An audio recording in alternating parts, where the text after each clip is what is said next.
সম্প্রতি যুক্তরাষ্ট্রের president Donald Trump ফিলিস্তিনের গাজা দখল করে সেখানকার লোকজনকে সরিয়ে দিয়ে গাজার মালিকানা নেবার পরিকল্পনা হাতে নিয়েছে।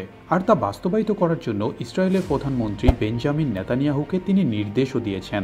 আমেরিকা ও ইসরায়েলের এমন হটকারী সিদ্ধান্তের 2 দিন পর ইরানের সর্বোচ্চ নেতা আয়াতুল্লাহ আলী খামেনি তাদেরকে কড়া হুঁশিয়ারি দিয়েছেন। তিনি তেহরানে ইরানের বিমান বাহিনীর অফিসারদের সাথে এক বৈঠকে আমেরিকার বিরুদ্ধে অভিযোগ করে বলেন, আমেরিকা বিশ্বের মানচিত্র পুনরায় আঁকার চেষ্টা শুরু করেছে। আয়াতুল্লাহ খামেনি স্পষ্ট করে বলেছেন, গাজাকে আমেরিকা নিয়ন্ত্রণে নিয়ে যে মধ্যপ্রাচ্যের রিভিয়েরা গড়ে তোলার পরিকল্পনা করেছে তা বাস্তবতা থেকে অনেক দূরে। খামেনির মতে আমেরিকানরা বসে বসে বিশ্বের যে মানচিত্র পুনরায় আঁকার চেষ্টা করছে তা শুধু কাগজে কলমেই সম্ভব, বাস্তবে এর কোনো ভিত্তি নেই। তিনি তার বক্তব্যে আরও বলেন, তারা আমাদের সম্পর্কে বক্তব্য দেয়, মতামত প্রকাশ করে এবং হুমকি দেয়। যদি তারা আমাদের হুমকি দেয় আমরা তাদের হুমকি দেব, যদি তারা তাদের হুমকি বাস্তবায়ন করে আমরা আমাদের হুমকিও বাস্তবায়ন করব, যদি তারা আমাদের জাতির নিরাপত্তা লঙ্ঘন করে আমরা নিঃসন্দেহে তার জবাব দেব।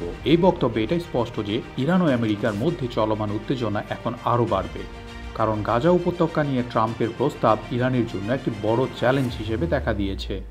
খামেনি তার বক্তব্যে বলতে চেয়েছেন, ইরান কখনোই আমেরিকার চাপের কাছে নতি স্বীকার করবে না। ইরান ও আমেরিকার মধ্যকার এই উত্তেজনা বিশ্ব রাজনীতিতে কী প্রভাব ফেলতে পারে তা জানাতে আপনি কমেন্টস করে আমাদের জানাতে পারেন।